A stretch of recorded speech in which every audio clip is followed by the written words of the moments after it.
Hello everyone. It's James again. Before I start today's video, I just want to quickly say, all work in this video contains 100% original content of and by myself James Smith, otherwise known as Bgood 4000, and was uniquely created with NAWMAL software, by myself James Smith. As I purchased commercial rights from NAWMAL to produce my unique and original video with this software. Commentary is uniquely my own thoughts, feelings, and expressions. Now that I have that out of the way, I do hope your day is going better than fantastic. And your journey to self-betterment is going even better. I also want to say, thank you for your kind response to my last video, where I interviewed Mary. And part 2 will be coming soon enough. Now with that being said, I wanted to talk about something very important. It's this new, but not really new, level up and finding someone so-called high-value craze that is going on. Now I say it's not new, because in our society we've always had this. Right? Someone that sees someone else that has what they want, and they target this person in hopes they can use their tricks and manipulation to get what it is they want from this person. But with that being said, in years past there used to be a societal negative stance, let's say, to this type of behavior.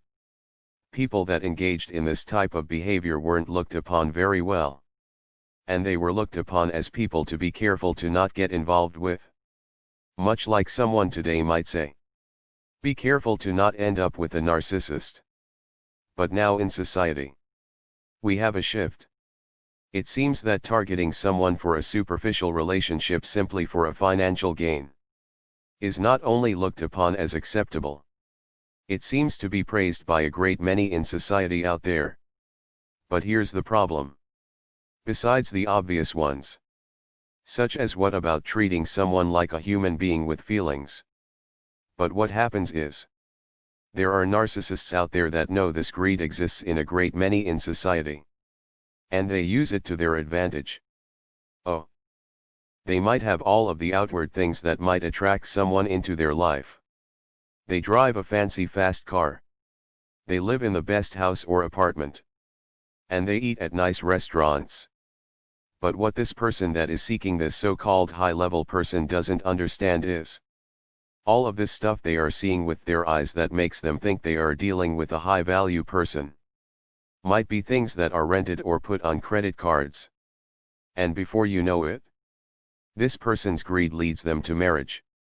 And before they know it, they realize the bait and switch before they could bait and switch this person. Oh yes. Most people that look for a shallow relationship, usually they have no intentions on sticking it out with such a person that they consider high value. Because in our society, everything moves fast. And when the relationship gets old with this person they married for superficial reasons, eventually the bait and switch will happen and they will leave. Hoping to leave with a big bag full of money. But before they can do this bait and switch, they are bait and switched by someone that used this person's greed against them. And before you know it they are cheating first. And they are acting poorly in the relationship first. And before you know it, the relationship ends. And guess what? The person that entered this relationship to somehow snag someone high value, they ended up realizing the mountain of debt they are now in because they married someone that was charging every place they went and everything they purchased. I've seen this happen over and over again. I've seen people so excited that they met this so-called successful person. And my question would always be, would this person be so excited if they met this same person and they worked a regular job and lived in a regular home? And usually the person I ask this to would just stare at me blankly. And some would honestly answer, yeah, probably not. You see, there are only a few people at the top. Yet most are chasing these few people like a mirage, instead of looking at people for who they are and what they possess deep inside. We live in a very tricky society. You can have a job today and tomorrow you are unemployed. Today you can have a job making a lot of money and tomorrow you are at a job making half. Yet we've normalized in our society that this change of circumstances in one's life is a green light for you to lose your family and to have your family walk out on you. This to me sounds like different wording for the narcissist discard phase. You see, the narcissist will use you and use you until there is nothing left. And when they feel like you have nothing more to give them within the way of narcissistic supply and or cash and prizes, they will leave and dump you like they never cared about you.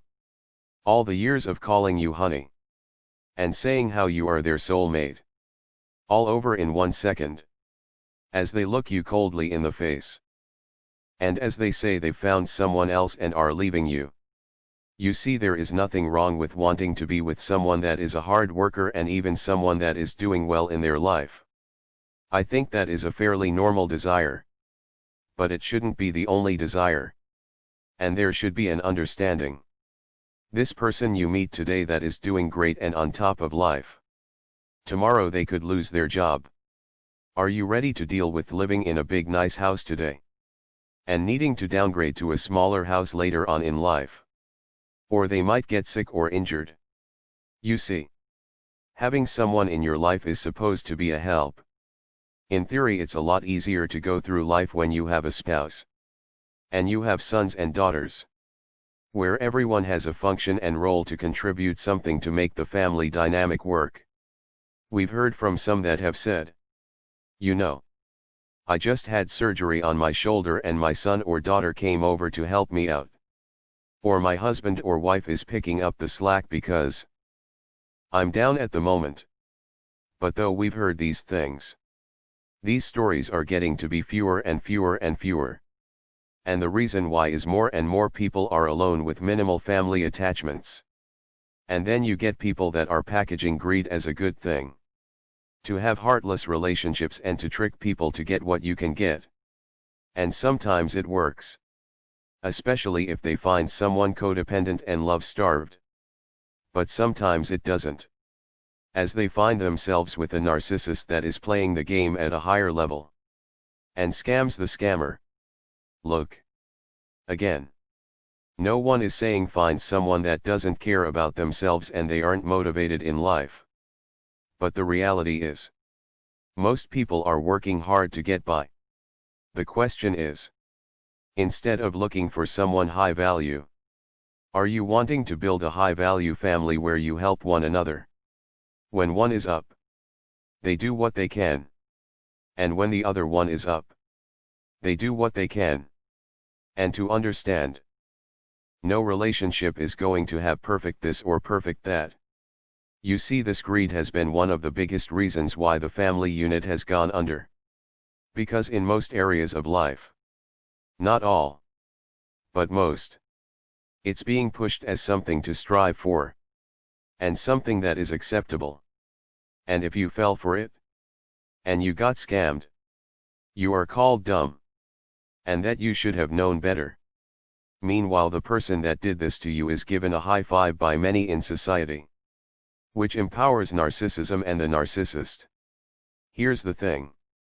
If you are searching for a so-called high-value person, ask yourself, if you really found such a person, could you deal with this person losing it all through no fault of their own? Could you deal with your life taking a dramatic financial change? Or would you discard this person when the going gets rough? If you think you would discard this person, you should really look at the tactics of the narcissist and ask yourself, what's the difference between how a narcissist is having a relationship and how you are having a relationship? And when I say you, I'm talking about those that are only seeking so-called high-value people. Ask yourself, would you want someone to treat you like a wallet, and then throw you away the moment your wallet is empty? What I would like to see is those that dedicate their channels to talking about the pitfalls of this type of dating. To see the parallels to narcissism and the behaviors and tactics of a narcissist. You see, I've talked about before what I call narcissist lights. And these are people that, in my humble opinion, that aren't full-on narcissists. But they have been swept up by the crazy things in society that are being shown as normal. Such as how to have a relationship and what to look for in a relationship. And basically most of what they are being taught is to behave like a narcissist. And I think a good many of those that are talking about such subjects might benefit from bringing this up when speaking to the guests or callers on their show. Because yes, there are some callers and guests on such shows that don't get it. And you can hear or see the disconnect. But there are some that you can tell are just in a fog because this is all society has shown them. And they can slowly start to see the error in their ways. And I think for those that have the ability to come around and see what is really happening, I think it might be important for those people to see. This is how narcissists behave and how they seek out relationships. What's the difference between that and how you are seeking out relationships? Again, you meaning those that are strictly looking for so-called high-value only people. And again, I've seen people tricked. They thought they were getting this high-value person. They got married and then they got stuck with the bill. Relationships should be a help on both sides. And relationships aren't perfect. But the love you have for someone should be there no matter if they are poor today and or rich tomorrow. And then back to poor again. Because when we chase shallow things, we usually end up chasing a mirage. And we usually end up somewhere and with someone that we shouldn't have ended up with. This is an example on how narcissists are affecting society.